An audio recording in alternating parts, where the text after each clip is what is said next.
আপনারা তো সকলেই জানেন কাল আমি এসেছি বাড়ি এবং কেন এসেছি কী কারণে এসেছি সেই সবটাই আপনাদেরকে বলেছি এবং সেগুলোই ছোট্ট করে আপনাদের সাথে শেয়ার করব। সো হ্যালো এভরিওয়ান, আমি পূজা টিপ ক্রিয়েশনের নতুন একটি ভিডিওতে আপনাদের সকলকে ওয়েলকাম।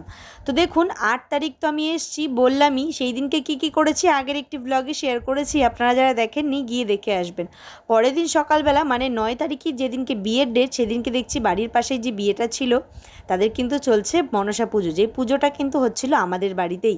বিয়ের দিনকে দুপুরবেলা কিন্তু মা, ভাই এবং বাবার নিমন্ত্রণ ছিল ওই বাড়িতে, বাট আমি আর আমার ঠাম্মার নিমন্ত্রণ ছিল না, সেই কারণেই কিন্তু দুপুরবেলা রান্না করে নিচ্ছিলাম। আমি মাছের ঝোল ভাত করেছিলাম, তারপরে রান্না হয়ে যাওয়ার পরেই কিন্তু স্নান করে নিয়েছিলাম, কারণ মা বলল আমি যেহেতু বিয়ের কাজে ব্যস্ত থাকবো তুই একটু ঘরের পুজোটা দিয়ে দে। তো সেই কারণেই কিন্তু স্নান করে চলে এসেছিলাম ঠাকুর ঘরে, আর ঠাকুর ঘরে এসেই কিন্তু আমি পুজোটা কমপ্লিট করে দিয়েছিলাম। আর আমার এই পুজো করার ভিডিও তোমাদের সাথে তো আমি এর আগে অনেক শেয়ার করেছি, আমার বাড়ির ঠাকুর ঘরে অনেক ভিডিও আমার চ্যানেলে দেওয়া আছে।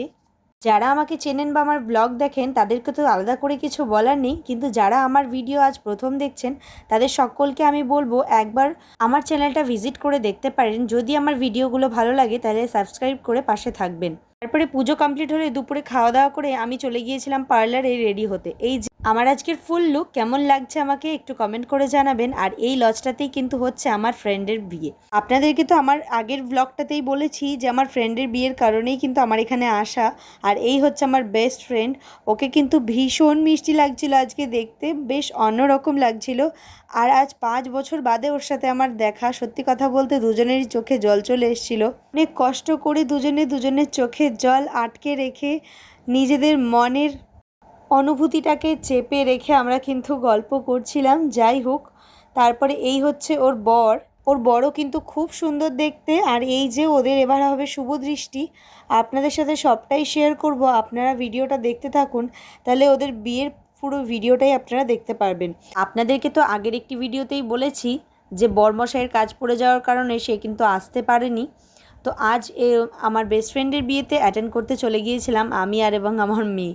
আর মেয়ে এত দুষ্টু, আপনারা তো সকলেই জানেন, ওকে নিয়ে কোথাও যাওয়া তো ভীষণ দুষ্কর হয়ে যায়। তারপরে খাওয়া দাওয়া করে চেষ্টা করেছিলাম ওর বিয়েটা কমপ্লিট হলে তারপরেই বাড়ি আসার, যদিও বা ওর বিয়েটা বেশ তাড়াতাড়ি স্টার্ট হয়ে গিয়েছিল, 8:30টার মধ্যে ওদের শুভদৃষ্টি শুরু হয়ে গিয়েছিল। এই যে ওর হচ্ছে সিঁদুর দান, সিঁদুরটা পরার পর মুখটা কি মিষ্টি দেখতে লাগছে দেখুন, তাই না? সত্যি কথা বলতে মেয়েদের সিঁদুর পরলে মুখটা একদম চেঞ্জ হয়ে যায়।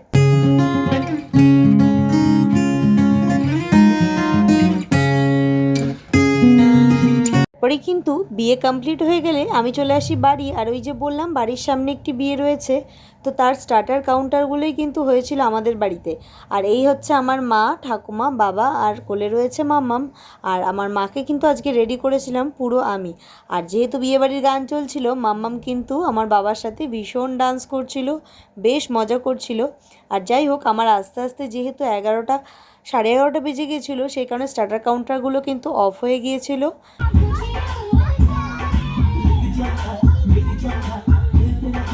তারপরেই চলে এসেছিলাম ওই পাশের বাড়ির দিদির বিয়েতে। এসেই দেখি ওদের বিয়ে কিন্তু কমপ্লিট হয়ে রয়েছে। এই দেখো, এই দিদিটারই ছিল বিয়ে। তারপরে এইদিকে কিন্তু বিভিন্ন খেলা হচ্ছিল। তারপরে এখানে চলছিল নতুন বর বউকে নিয়ে ডান্স, আর সাথে চলছিল বিভিন্ন ধরনের বাজি ফাটানো। যাই হোক, তোমরা এইগুলো এনজয় করো। তো আজকের ভিডিওটা কিন্তু এই অবধি থাকবে, দেখা হবে আবারও একটি নতুন ভিডিওর সাথে।